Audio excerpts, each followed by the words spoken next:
Nasty day today, flurries.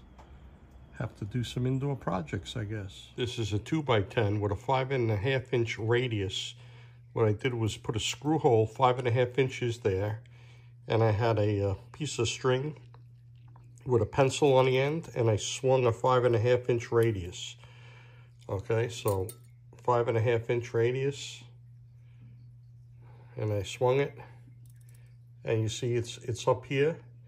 And what I realized was when I make these recurves, they're just too big of a recurve, too big of a bend, too aggressive.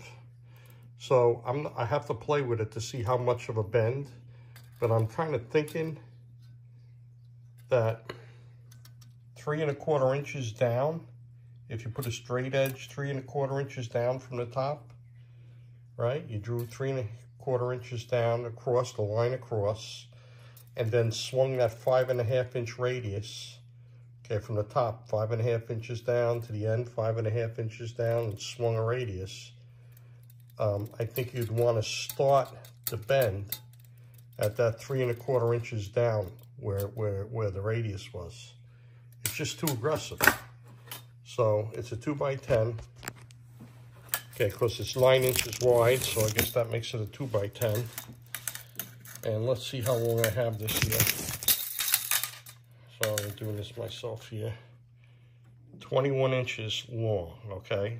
And I have it cut out like a U cut out in the middle. And it's 5.5 inches. What do we got here? Let me see. It's roughly 5.5 inches from here to here, so I'm able to clamp it. Okay, and this here is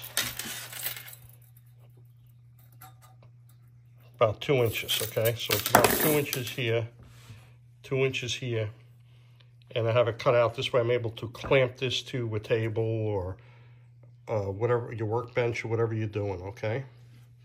And how much do I have overhanging? Just for the heck of it, there's like a 3-inch overhang, okay? So this is the jig. It's a 5.5 inch radius. It's a 2x10. This is that stave that I rough cut,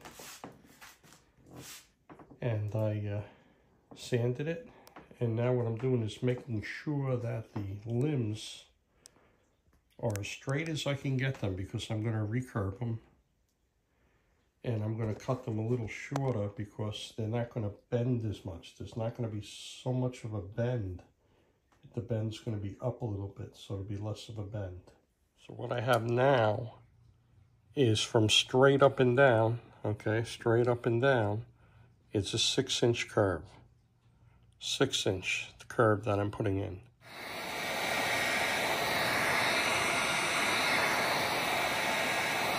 I'm not going outside today, so I'm going to steam it in a pot for 50 minutes. Steam the end of the alignment lines on the jig for when I bend it to make sure that it's bending straight. Okay, to make my life a little easier, I glued on a little catch block here with some 5-minute epoxy while it's boiling, and that'll just allow me to lay the bow in there and have hands free to grab the clamp and clamp it. Okay, here we go.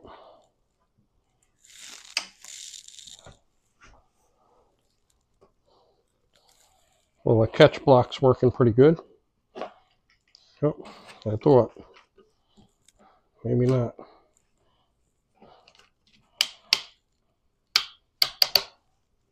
Let's see how far it is.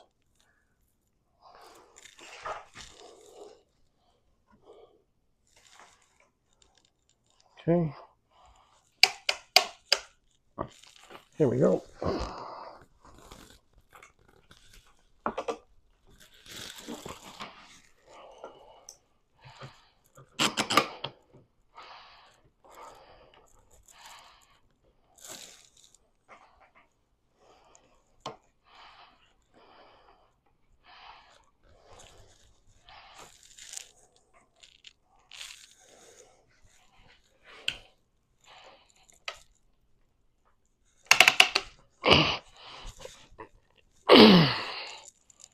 Well,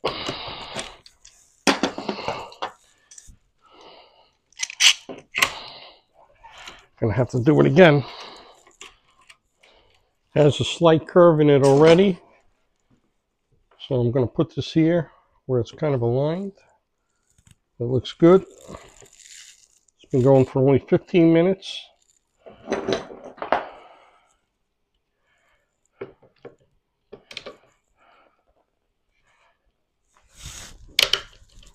Beautiful. Grab this here and here. Looks nice and aligned. Gonna clamp it.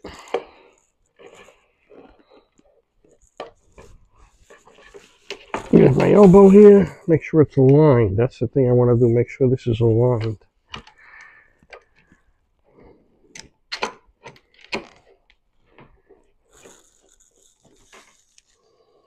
It looks fairly aligned here. Let's see what we got here. It looks good. Let's tighten it up like this.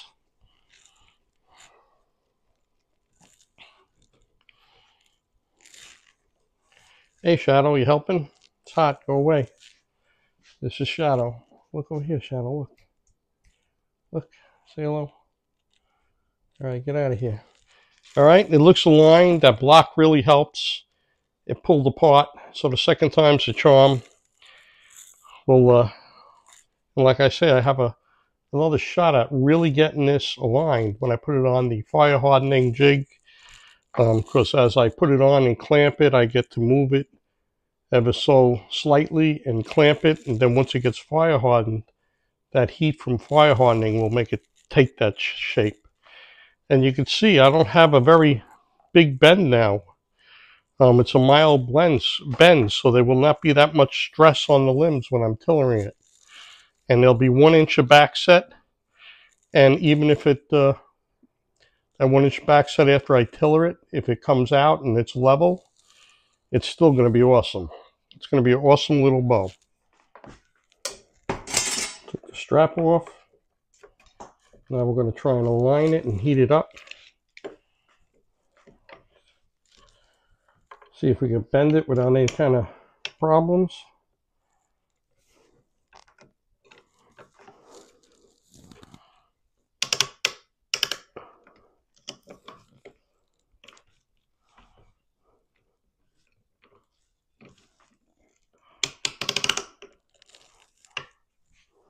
Make sure it's aligned good.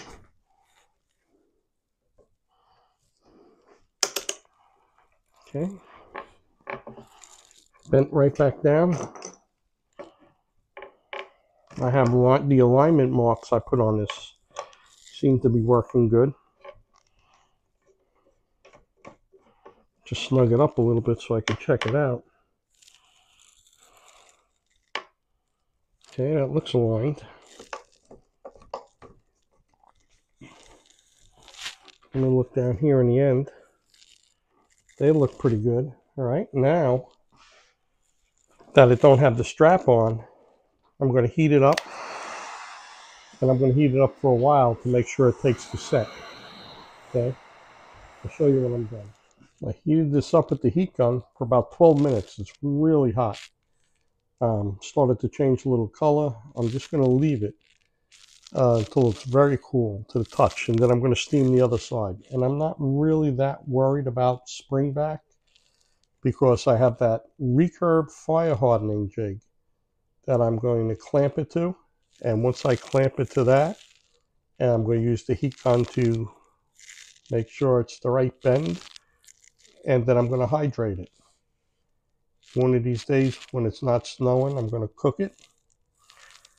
And I think we're going to make a really nice bow because these mild curves are what I wanted to get. Less leverage, but yet still effective. Has a narrower limb design. I took 2 inches off of that 8-inch narrow strip. So it's a 6-inch narrow limb. Most of that is in the curve. And it's going to work out. I'm hoping it's going to be a really fast bow. It's going to be, you know, we'll try and see what I come up with. Maybe a hunting bow, and it'll be a really fast hunting bow for me. Well, it's cool to the touch. Let's see what kind of spring back we have. Not bad, not bad. Okay, and like I said, when I put it on the jig, for fire hardening, the backset jig for fire hardening. It's a special recurve jig. I'll be able to clamp it to that. Okay, so it fits fairly well. Okay, look. And look, it's a mild curve. It's nothing gigantic. It's not going to, when I bend it, cause grain lift. I don't believe. I think it's going to be fine. So now the other side's going to go for another 50 minutes, and then hopefully everything will work out the first time, and this won't pop off. I'll put the clamp back on, and we'll see how it turns out.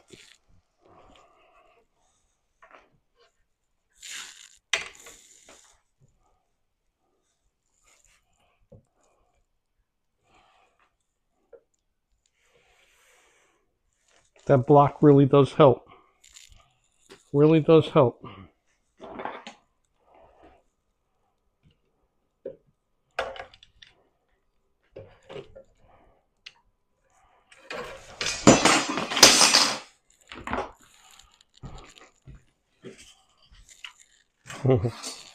Well, you know how it is. Nothing's easy, right?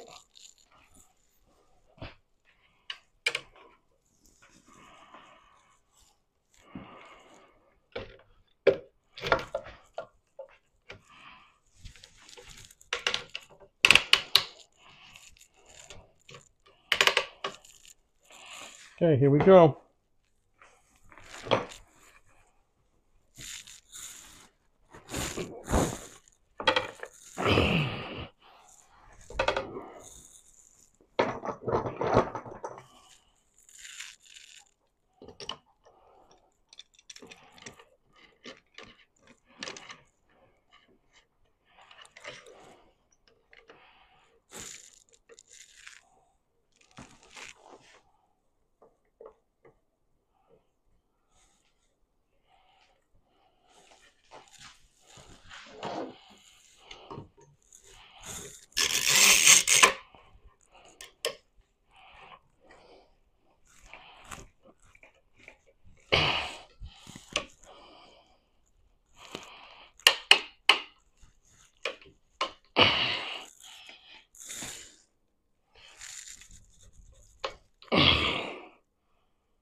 I guess that's it. Look at the alignment. Gotta come over this way more.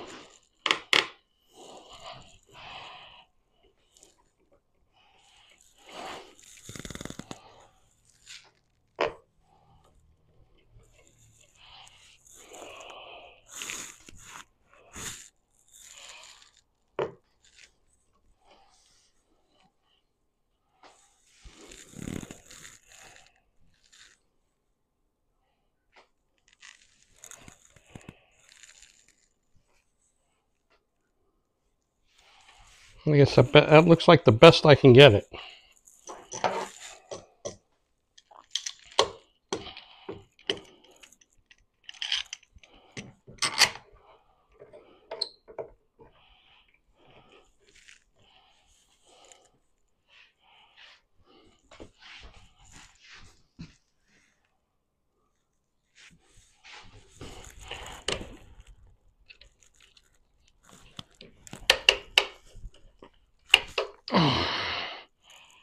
Okay.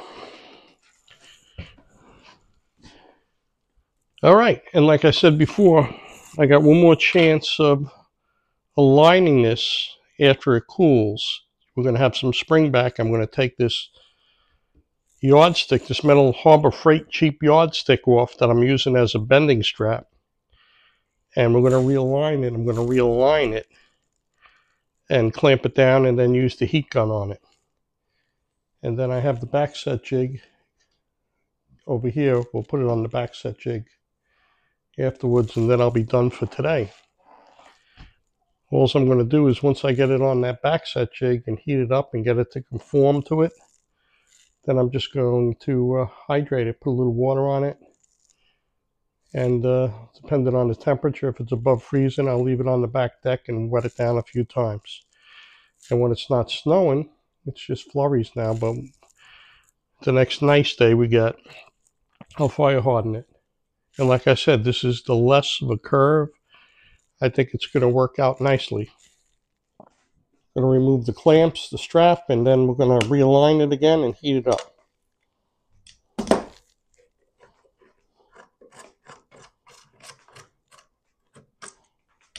These clamps are going back on after the strap comes off. We're just going to have a little better alignment because we'll be able to see the lines I put on this jig.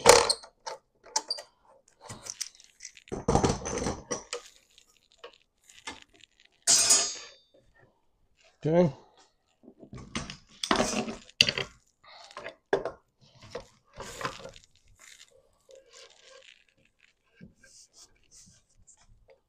And we have all the time in the world because it's already taken its set.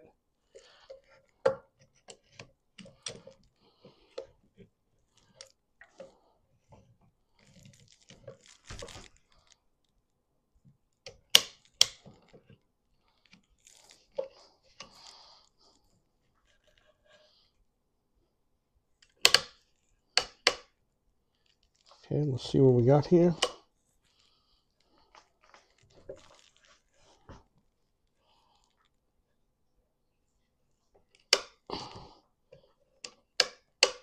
Okay, that looks like it's pretty straight. Sorry it's taking so long, but I have lines and I want to get them aligned to the lines. Aligned to the lines. Now let's hope that we don't have any issues when I bring this down here. Put an extra clamp here for now.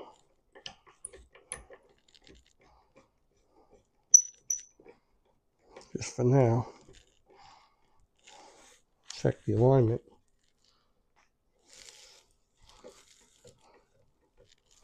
Okay, try one more down here now.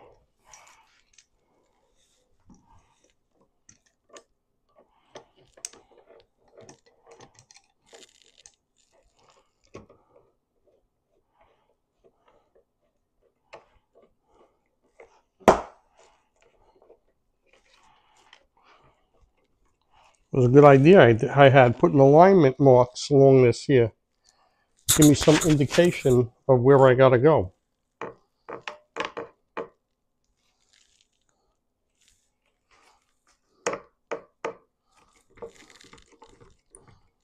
Okay, looks good. So I'm going to heat this up, and once I get it and I make sure this clamps on good, I'm going to remove this one so I could heat the curve up. To show you what I got going on, it's all level, all even, up to about here, right here. And then this has to be heated and moved over. So that's what I got to work on. Okay, I got it aligned. Just got to heat it a little bit more and work on this end next. And I got that aligned. Okay, this is going to cool. Then we're going to work on the backset jig. Okay. Not bad, not bad. All right. It's going to come out. It's going to be pretty good. Okay, let me clamp it up and see how it looks. Like I said, I have lines on this jig too, off the ends. For alignment, I put marks with the ruler. So I'm able to wiggle it and get it aligned the best I can. And once again, when you're tillering it and you put a string on, things change. But I'm able to get these ends all the way down to the jig. And then when I start fire hardening it, I'll be able to tighten these clamps.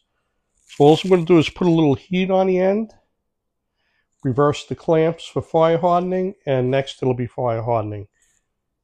You know, on a nice day that's not flurries.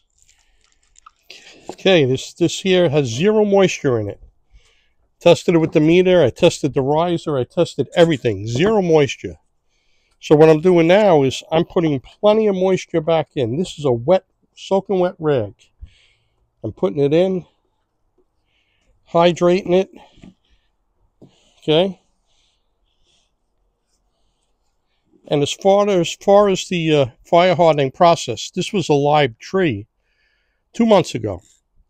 And whenever I have live trees and then they haven't been aged, when I put it on a backset jig, I heat them with the heat gun to conform to the jig because I want to get that moisture content down.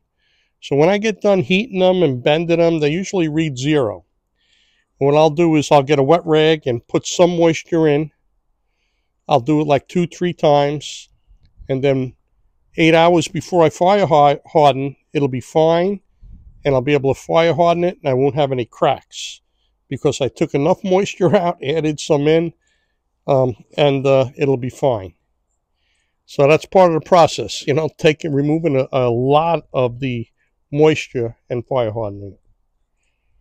So we're all set, clamps reversed, realigned everything again, and I think we're going to make a nice recurve.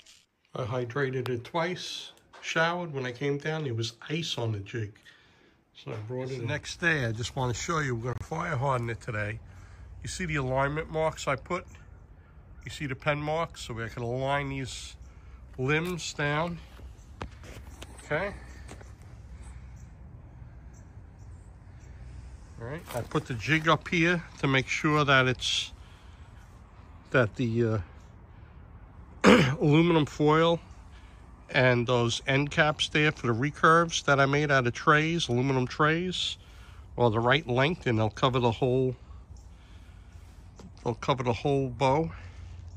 And I'm going to add coals and light it up. It's like 20 degrees, supposed to be 40, but I don't know what time that's going to happen. It could be late afternoon, so I'm going to start it now.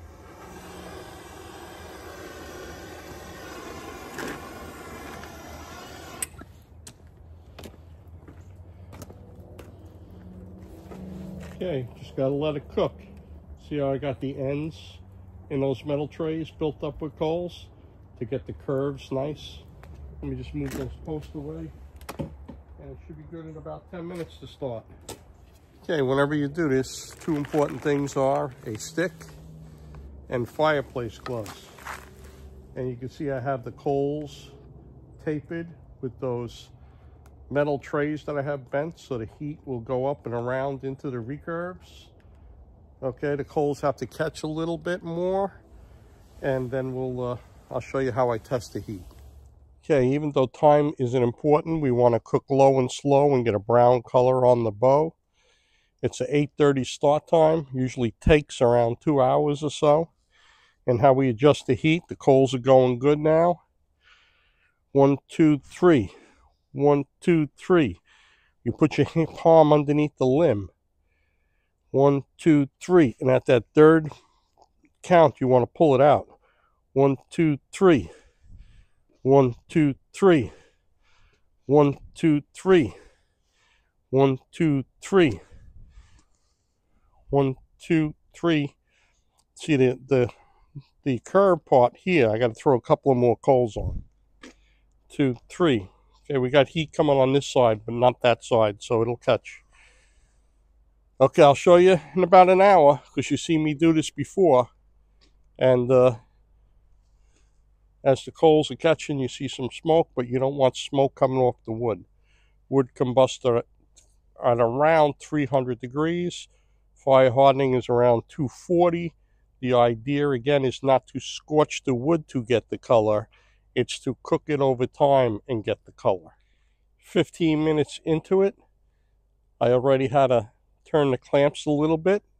So the idea is, as you're going along, check the clamps.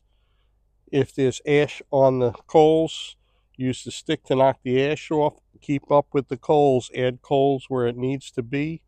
If you have to raise it up 1 notch or 2 until the coals catch, and then use your palm of your hand to adjust the heat, you do that. Keith Shannon from Shannon Outdoors, it was a pleasure talking to him. He helped me out a lot with tillering and the fire hardening, and he came up with that temperature, how to adjust the temperature with the palm of your hand. Now, I tried different things. I tried measuring from the wood limb, from the limb to the coal for height. I tried the thermometer. The thermometer will reach the temperature of the coals depending how long you touch it. And as far as the height, I started this, it was 20 something degrees, and it's warming up. It's supposed to be 40. It's 35 now, a half hour later. And the only accurate way of adjusting the height is by feel. And of course, you're not going to burn your hands. It's all common sense. You put your palm underneath, and it's 1, 2, 3, and you want to pull it away. You know, and everybody's feel is a little different. So if you had somebody over the house and they go, oh, well, it's a 4 count for me or whatever, everybody's a little different, but it's a good estimate. 1, 2, 3. Try the ends here. 1, 2, 3. The ends are cooking really good. Okay. 1, 2. See, this one's a little hot over here. Put it up one more notch. 1, 2, 3. 1, 2, 3. Okay, see, I raised it a notch because it was just a little too hot right here. And that's it. It's, like I said, the time isn't really that important, but we've been going almost a half hour. So we'll get back to you. I'll show you what it looks like in about an hour. Okay, if you're into making bows like me, I suggest that you go to Shannon Outdoors and buy his fire hardening video, because he changed everything for me. Right?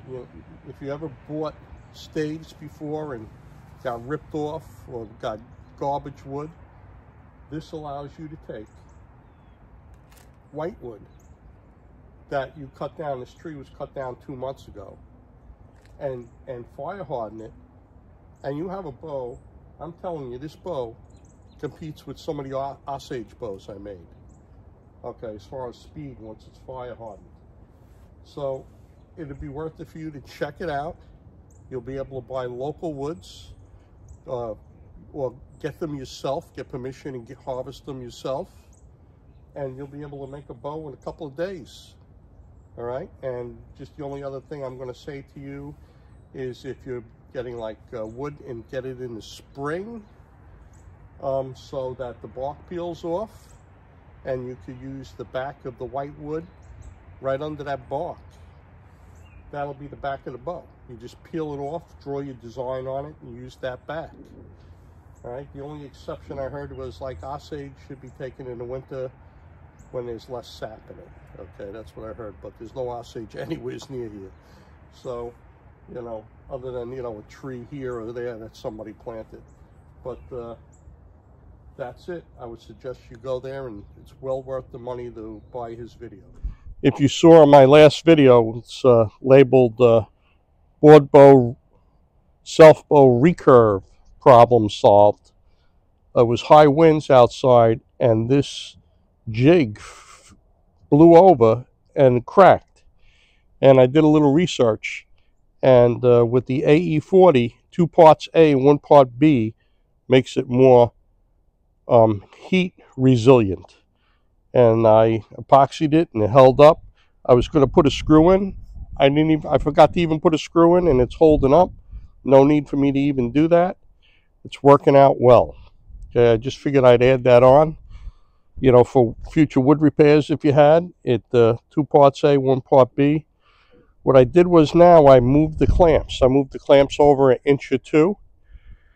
This way that the spots that were covered will get some color.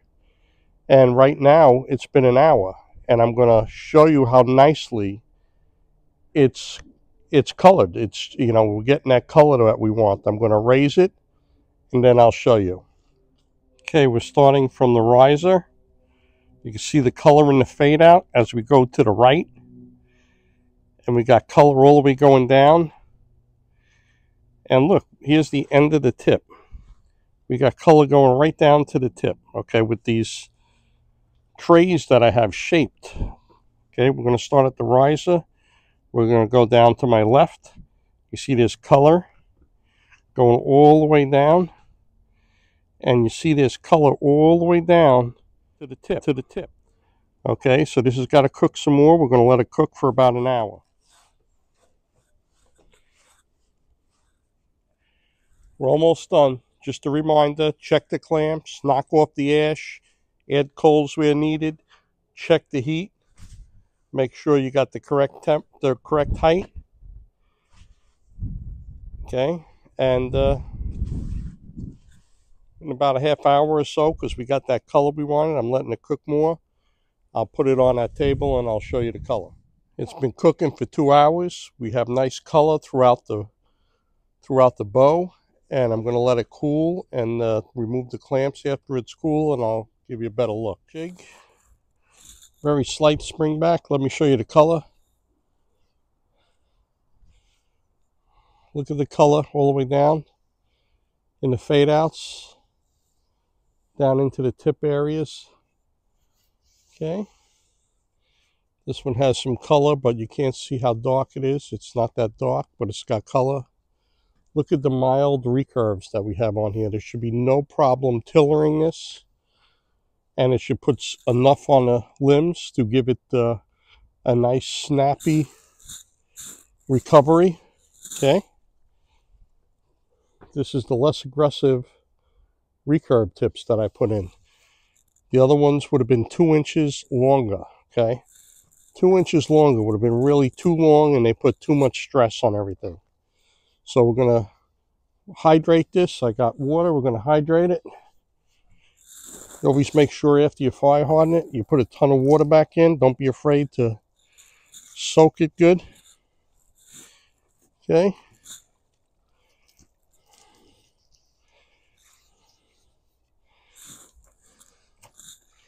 I'm going to do this like 2 more times, and then it's going to go in a house. And at some point,